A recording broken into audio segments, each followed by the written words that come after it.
to another episode of VERITAS. My name is Jessica Lubianski, and today I am very honored and excited to be joined by Father John Mefrige. Father John is an Eastern Catholic priest serving at a mission parish actually located within our diocese, but not quite a part of our diocese.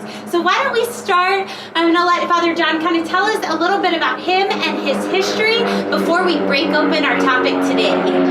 Thank you, Jessica. Like you said, I'm an Eastern Catholic priest, meaning I am a priest of the Melkite Greek Catholic Church. We have a community here in San Antonio that, by the generosity of the Archdiocese, we have a church building that we are using, one of their closed churches, on South Zarzamora, right near Catholic Charities. And so we have a community that worships in an Eastern Catholic rite, and I'm their pastor. And some of the differences have to do with the way we worship on Sunday. And so our liturgy, which we don't call a Mass, our liturgy is the Byzantine liturgy of St. John Chrysostom. So it's somewhere from the Byzantine Empire in the 8th or 9th century. Definitely an Eastern liturgy. That's one of the main differences, although if you want to come and visit, it fulfills your Sunday obligation. But there are fundamental differences because we are the Church of the East. And if you remember, St. John Paul spoke about the two sides of the lung of the church, that the church really needs to breathe with both, and we're the Eastern side. But some of those fundamental differences have to do with the way we worship and some of our discipline. One of the issues that will impact our talk today has to do with the fact that I'm married with 4 children. I've been married almost 20 years, and so I have a unique perspective on children because I've had to understand and raise children in a way that I think gives me a little bit more empathy to people with loud children in church or people that come late to church, because God helped my wife getting them to church. It's hard, and so there's a certain level of empathy. But in addition to that, after seminary, I got extra studies as a marriage and family therapist, and so I've done a lot of work with families and marriages. So I think when it comes to hearing confessions, I'm very empathetic to sort of the challenges brought about by that vocation. So that's sort of a little bit of an introduction about me and about our rite. But I think today we want to talk about something else. Yeah, so today we really wanted to break open this idea of stress and how, in a funny way, some of us have all reached our maximum bandwidth and capacity of stress. And I often think of stress like a bottle that, sometimes we put the stress into our heart and it's like a bottle and we stuff it and we stuff it and we stuff it. And at some point, it's just going to explode. We can only wrap our head around so much before we do not want to do anything else, where we can't go any longer. We start slowing down like our bandwidth does. We were kind of joking about bandwidth before this series started and before we started filming today. And so today we're going to break open this idea of how do we, process stress in a healthy way, because some stress is healthy and some of it can be detrimental to us. And so I'm looking forward to breaking open this topic today with Father John. And so what are some ways that you think in this pandemic, in our society that we're living in, how can we really better manage stress as a family unit, especially our young church?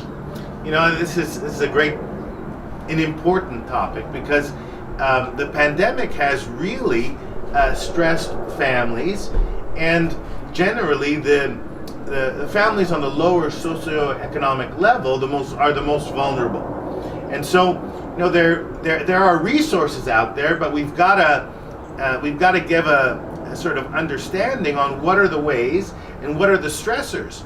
All of a sudden we've been placed under lockdowns and restrictions and wearing of masks, and our regular routines have been completely upended. that in and of itself is a very serious stressor. Not to mention, if there happens to be a loss of income or a loss of a job, or God forbid, a sickness. And so there is a lot. We are in a time where it's a risky time because there's a lot of stress out there, and there's some things we do that can make our stress worse, and there's some things that we can do to make our stress more tolerable. So, dealing with lockdown, or for those of you that are in school, how do I get through school? How do I accomplish the tasks of learning through a computer screen? Not to mention bandwidth, which, by the way, I was saying, I've had to get in my second degree in IT technology, trying to figure out how to get everybody's devices connected at a certain bandwidth to stream 4 children simultaneously in a home. That's a challenge. But fortunately, we had good bandwidth to start with. We just needed a better network. But those kinds of things, even that, some disenfranchised families are having trouble even just logging on. Forget about, and so the schools are providing technology, and some of the schools have placed Wi-Fi points in some of our poorer neighborhoods. And so everyone's sort of coming together to manage this time. I'll say just from our perspective, one of the things was space. Where are you going to do all this? Are we going to live stream 4 kids from the kitchen table? That was not going to work. So, we had to expand into another apartment and give each child sort of a school room where they could have some space. And so that's one of the first things I would say is as a way to deal with the stress, take space. Now, maybe you won't be able to get another apartment, but you can go for a walk. Thank God we live in South Texas, where today it's a beautiful, 70 degrees or 68 or something this morning, where we can go for a walk, go on a hiking trail. And so one of the first coping mechanisms for any sort of stress is to take a break. Take a break from your phone, take a break from your television, take a break from all of the things that sort of overly connect you. And so that's one of the things I would say about this time. Our phones and television.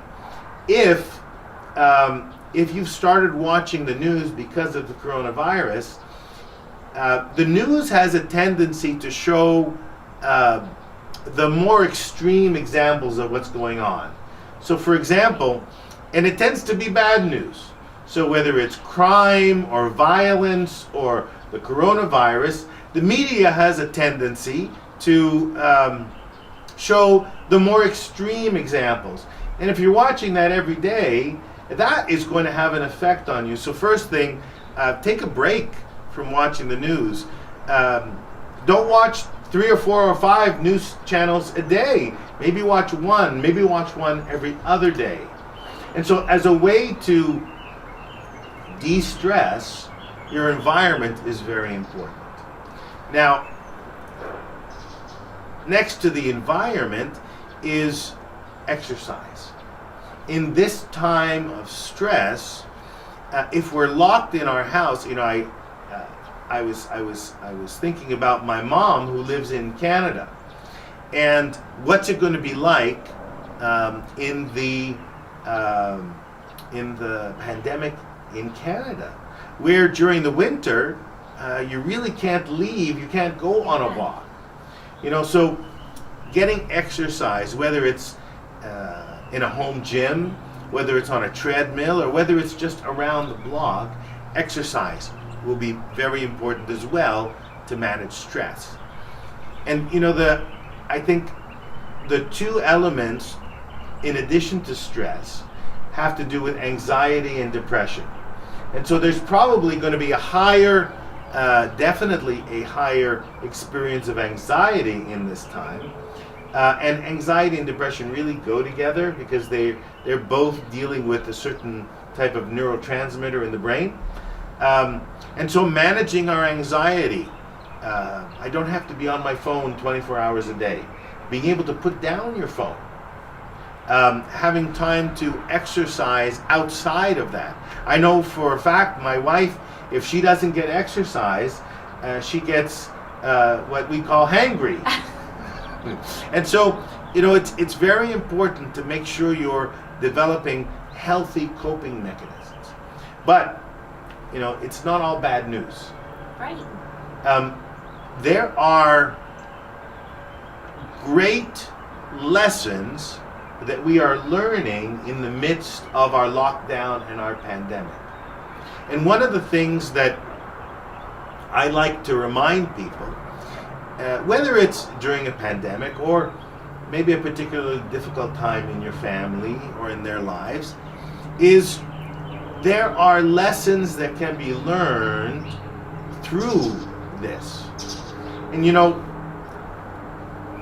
as a family of 6, one of the lessons that we learned was that family time is important.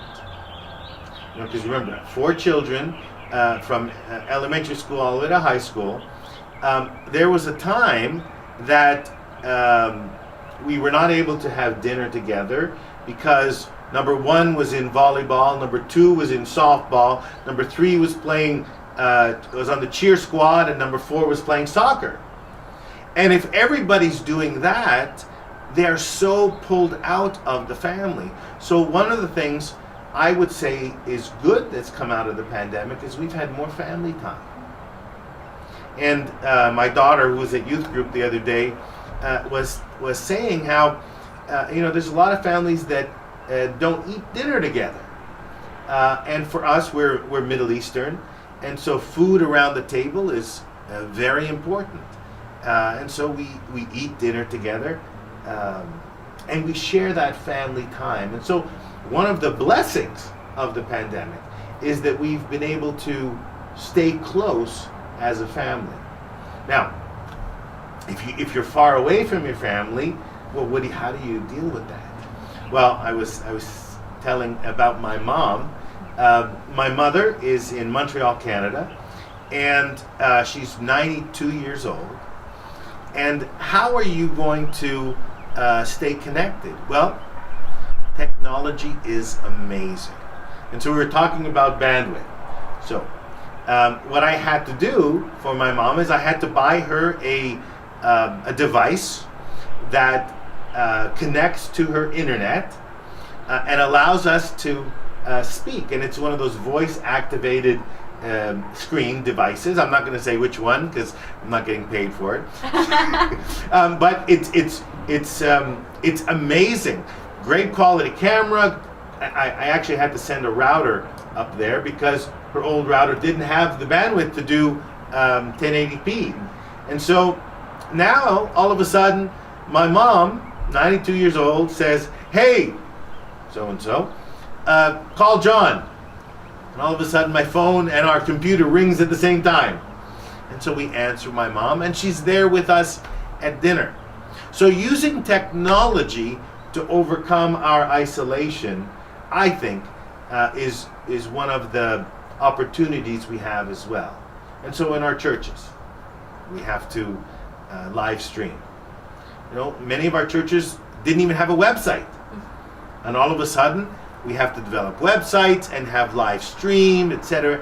And so we could say, oh my gosh, the pandemic, or we say, oh, this has encouraged us to reach out. Now on Sunday, you can watch a multiple of different, usually it used to be only Catholic television.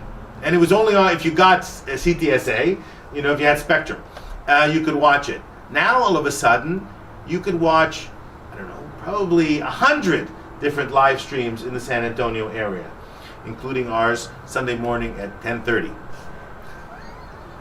But that's the kind of things that there is a positive side. And we were talking earlier about journaling. You know, journaling is a coping mechanism for anyone at any time that doesn't cost anything. You can even write it in your phone.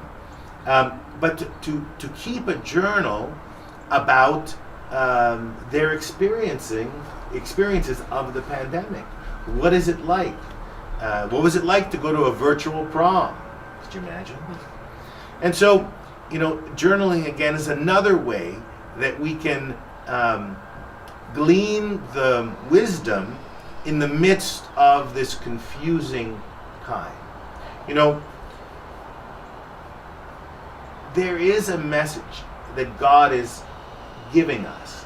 The problem is we're not listening. Right. And so in a journal, you actually slow down because you have to write in sentences. And it allows you to process the messages clearer. It actually allows things to be more quiet so that you can hear God speaking to you through all of the pandemic. And so, you know, I had a professor in seminary that I said, every single person that is serious about their spiritual life must have 15 minutes a day in complete silence. No television, no radio, no interruptions. 15 minutes in contemplative prayer before your icons or before your cross or in your prayer corner. He said, but if at any time 15 minutes is too much, if your situation in life just doesn't allow for 15 minutes and you really can't get that 15 minutes in, then you probably need 30 minutes. I saw a quote during the pandemic at the beginning, and it had a picture of the hem of Jesus's garment. And this quote kept coming when you were talking today, because it said that when you're only hanging on by a thread, make sure it's the right thread. And it was referring to the woman that her faith saved her, that just by touching the hem of his garment. And so I love this message that you bring to us, that you know, it's important to spend that time with God. Spend time just connecting. There's so much that we can do when we're in the outdoors that we are reminded of God. And even when we're stressed and frustrated that we are in the outdoors, I often, when I go for a run, I like to put on like mashups of Christian music. And it sounds silly, but then most of the time I ended up turning it off. And that's when I have my realest conversations with God, is in the outdoors, because I've unplugged. There's so much beauty about sacred silence, just as Father John was telling us. And that's your challenge, especially right now when things are stressful, when you feel like you're hanging on by just a thread. Try to spend some time disconnecting. Spend that 15 minutes in sacred silence. Get out in the outdoors and see that the joy that is brought into your life through God. Thank you so much, Father John, for joining us today. And we'll be posting more videos like this soon, and keep tuning in to more episodes of VERITAS. Hi, my name is Jessica Lubianski, host of VERITAS, a series that just confronts different truths in our world and truths about our Catholic faith. And what we aim to do is pour truth into young adults and the youth, our young church, and build them up so that they can build the kingdom of God. Each week, we take and we interview different people from around the Archdiocese of San Antonio to do exactly this. For more videos like this, subscribe to Today's Catholic Newspaper on the YouTube channel and hit the notification buttons to be updated every time another awesome truth is revealed.